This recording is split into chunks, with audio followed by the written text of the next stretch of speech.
Hi வணக்கம் நண்பா நண்பீஸ். இன்னைக்கு நம்ம முதலமைச்சர் ஸ்டாலின் அவர்கள் சட்டசபையில பல முக்கியமான அறிவிப்புகள் வெளியிட்டிருக்காரு. குறிப்பா கவர்மெண்ட் எம்ப்ளாயீஸ், டீச்சர்ஸ் மற்றும் பொதுமக்களுக்கு பல மகிழ்ச்சியான செய்திகள் இதில இருக்கு. அது என்னென்ன அப்டேட்ஸ்ன்ட்டு தெளிவா இந்த வீடியோல பார்க்கலாம். பகுதி நேர ஆசிரியர்களுக்கு சூப்பரான செய்தி வந்திருக்கு. பகுதி நேர ஆசிரியர்கள் பல வருஷமா தங்களை பணி நிரந்தரம் செய்யணும் கோரிக்கையை வச்சுட்டு வராங்க.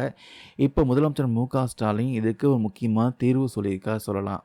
அதாவது பகுதி நேர ஆசிரியர்கள்லாம் நிரந்தர பணிக்கான எக்ஸாம் எழுதும்போது, பர்மனன்ட் ஜாப் எக்ஸாம் எழுதும்போது, அவங்க எத்தனை வருஷம் வேலை செஞ்சாங்களோ, அதுக்கு ஏத்த மாதிரி அவங்களுக்கு சிறப்பு மதிப்பெண்கள், ஸ்பெஷல் மார்க் வழங்கப்படும்னு அறிவிச்சிருக்காரு. அதனால அவங்க ஈஸியா பாஸ் பண்ணி நிரந்தர வேலையை பெற முடியும்னு சொல்றாங்க. இது உண்மையிலே பார்த்தீங்கன்னா ஒரு பெரிய வாய்ப்பு தான். அது மட்டும் இல்லாம ஏற்கனவே பகுதி நேர ஆசிரியர்களுக்கு ஊதிய உயர்வு, அவர்கள் கோரிய விடுமுறை கால மே மாத ஊதியம் இவையெல்லாம் ஏற்கனவே அறிவிக்கப்பட்டிருக்கு.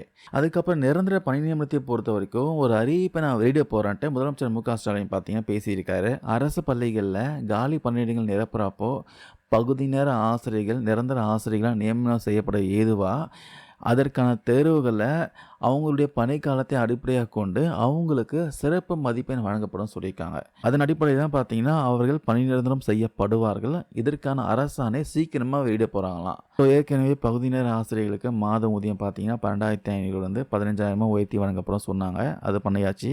அதுக்கப்புறம் கடந்த 13 ஆண்டுகளாக அவங்களுக்கு மே மாதத்தில் விடுமுறை காலத்தில் ஊதியம் வழங்கப்படாத நிலையில் இனி அந்த மாதத்துலையும் பார்த்தீங்கன்னா 10,000 வழங்கப்படும் சொல்லியிருக்காங்க.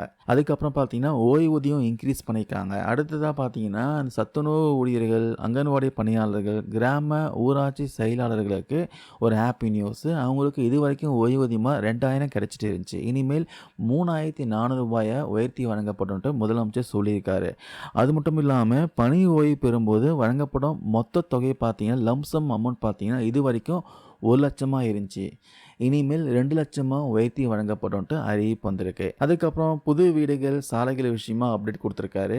கலைஞரின் கனவில திட்டத்தில் ஏற்கனவே வீடு கட்டிட்டு இருக்காங்க. இப்போ கூடுதலா 3,500 கோடி ரூபாய் செலவில் இன்னும் 1,00,000 வீடுகள் கட்டித்தரப்படும் சொல்லியிருக்காரு. அதே போல கிராமப்புறங்களில் 2,800 கிலோமீட்டர் தூரத்துக்கு சாலைகள் மேம்படுத்தப்பட இருக்கு.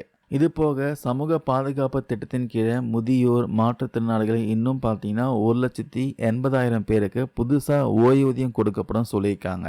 அதே போல் பெண்களுக்கு இலவச பேருந்து பயணம் மூலமாக கடந்த 4.5 வருஷத்தில் ஒவ்வொரு பெண்களும் சுமார் 60,000 ரூபாய் வரைக்கும் சேமிச்சிருக்காங்கன்ட்டு முதலமைச்சர் ஸ்டாலின் பெருமையாக சொல்லியிருக்காரு. ஸோ இந்த அறிவிப்புகள் பற்றி நீங்கள் என்ன நினைக்கிறீங்க? குறிப்பாக அந்த சிறப்பு மதிப்பெண் முறை பகுதி நேர ஆசிரியர்களுக்கு யூஸ்ஃபுல்லாக இருக்குமா? மறக்காமல் கமெண்ட்ஸில் உங்கள் கருத்துக்களை பதிவு பண்ணுங்கள். தேங்க்யூ நண்பா நண்பீஸ்.